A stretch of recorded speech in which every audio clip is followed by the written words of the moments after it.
Hey guys, this is Suraj here from Amandra Production and Educos. Amandra Production and Educos is a music production institute situated in India, Bangalore, and to be very precise, we are in Vidyaranyapura, which is located in BL layout. Again, that's a part of Bangalore. Now, in this first session that we're gonna start, we are just gonna talk about what is a drum rack and how to make simple beats on a DAW.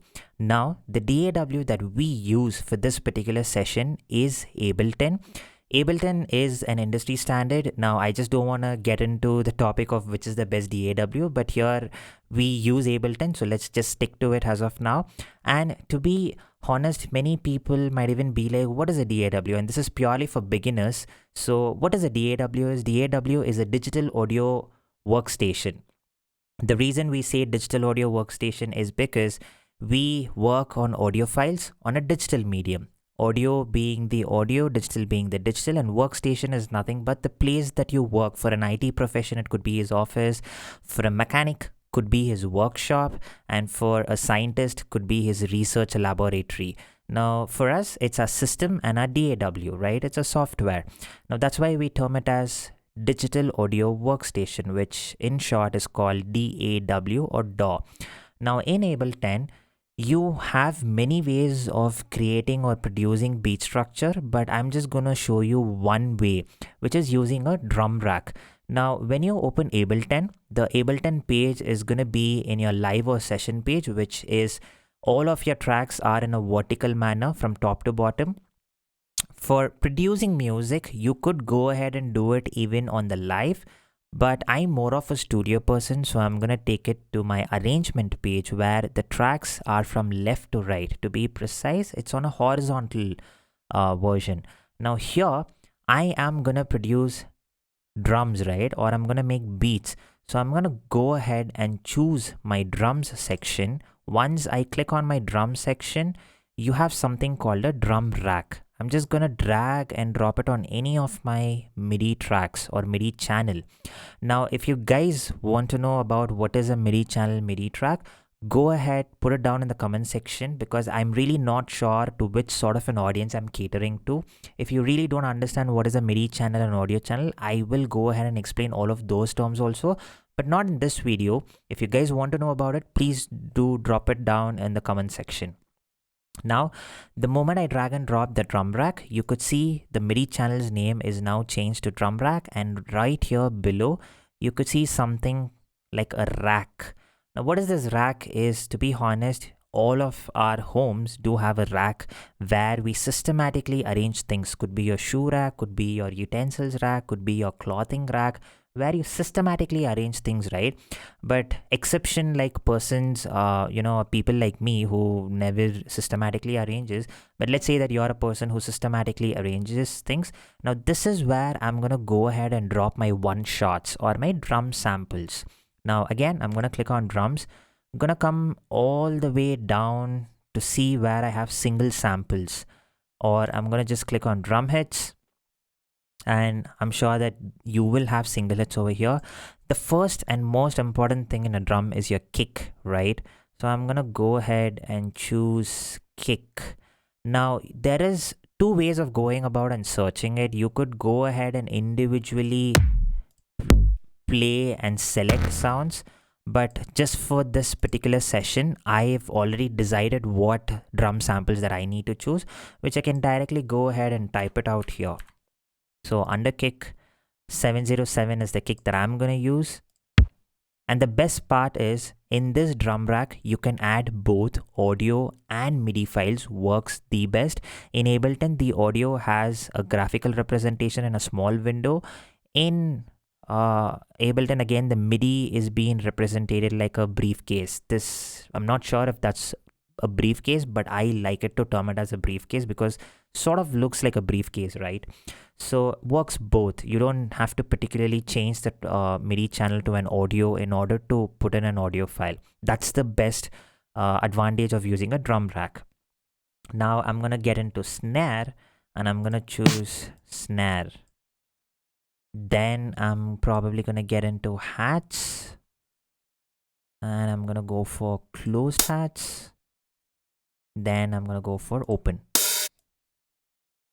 Okay, you could go about adding more elements, which I will save it up for the upcoming videos, but according to me, this is a very basic drum kit. A kick, a single snare top, and your open and closed hats, which is a very basic kit, which I'm going to show it to you today.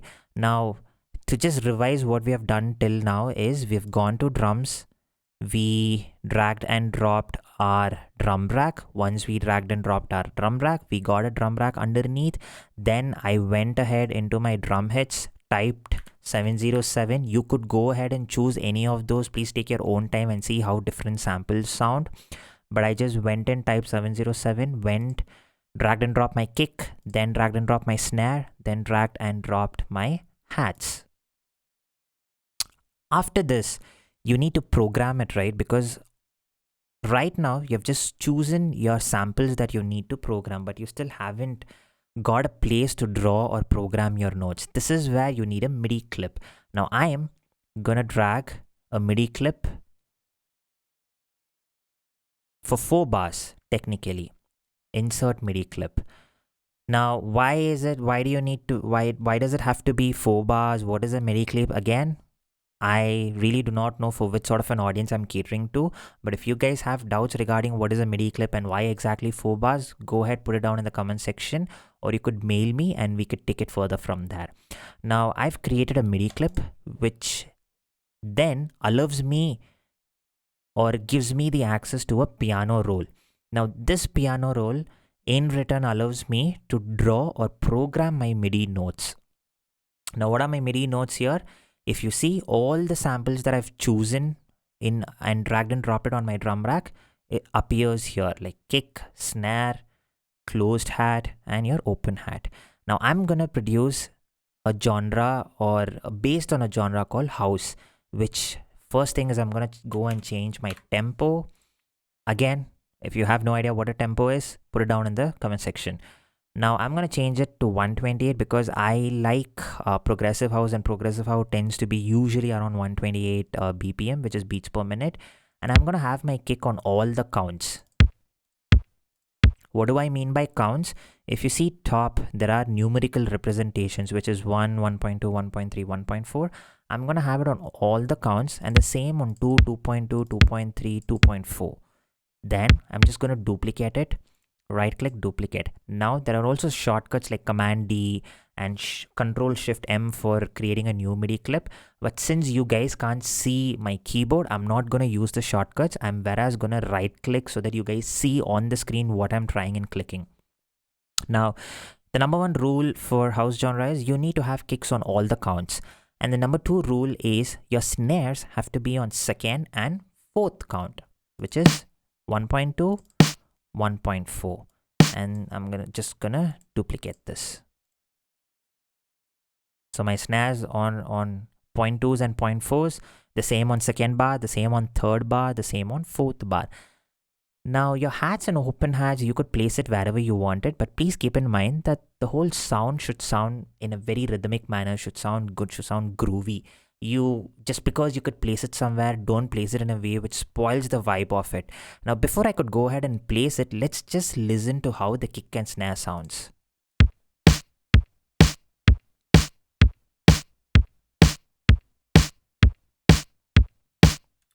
Okay, sounds pretty groovy, not great, but it's good for a beginner, right? Now what I'm gonna do next is I'm gonna go ahead and start placing my hats wherever I want to. I'm not following any guidelines of numerical representations like 1.2, 1.4, nothing as such. Just randomly placing them, but making sure that it will fit in my rhythm. Now I'm just gonna push this up, which is my open hats. Now let's just listen to it again. Let me just lower my volume.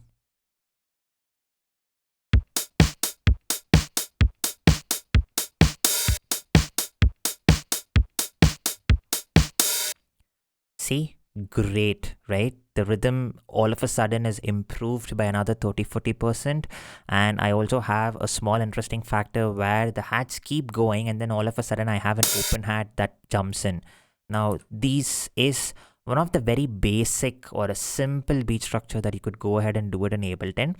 Please keep in mind that I didn't probably go ahead and preview each and every sound when I place them in a particular grid. That's because I'm used to doing this for quite some time. But when you are starting off, usually you might have to go ahead, place it, play it, then place it, then again preview it, then place it, then again preview it. That's the good way of going about it. But for someone who already knows the UI and who already knows what to do inside Ableton, you guys could just go keep placing it and then preview it at the very end. Works better that in that case as well. But for beginners, please place it, preview it, and then start placing it, then keep previewing it. Otherwise, if you're gonna just place it and preview it at the very end, you might face a lot of errors which tends to sort of bother you.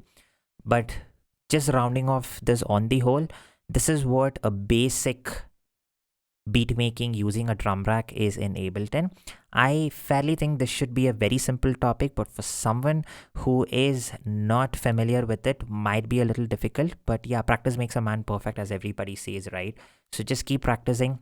Please pause the video, rewind it, maybe just go ahead, watch it a couple of times, and I'm sure you would get it. And you guys, on the whole, if you guys have any doubts, please do go ahead, put it in the comment section, or you could mail me. If you go on to the about section on the YouTube channel, you will find various links to our social media handles and our email. Go ahead and drop down your mail, or you could go ahead and comment on our social media handles. Don't forget to follow. Don't forget to subscribe to the YouTube channel. And like I said, we also provide a full-fledged advanced music production course for our fellow creators. If anyone's interested in that, please do call us and we will be happy enough to share the details with you. And please note that our fees is very, very, very affordable. I can guarantee you that this is the best among the industry. And I fairly know the way that we explain now. This is going to be probably a very simple topic, but even the advanced topics will be explained in a much simpler way, where even a non-technical person or a non-creative person, there are many people or persons out there who has no idea of what music production is but would want to learn it, right? And for people or persons like that, we teach it in a very simple manner, like how you teach an ABC to a baby or a kid. That's how we started off. With that, I will end today's video. Signing off, Suraj here from Amindra Production and Educos. Peace.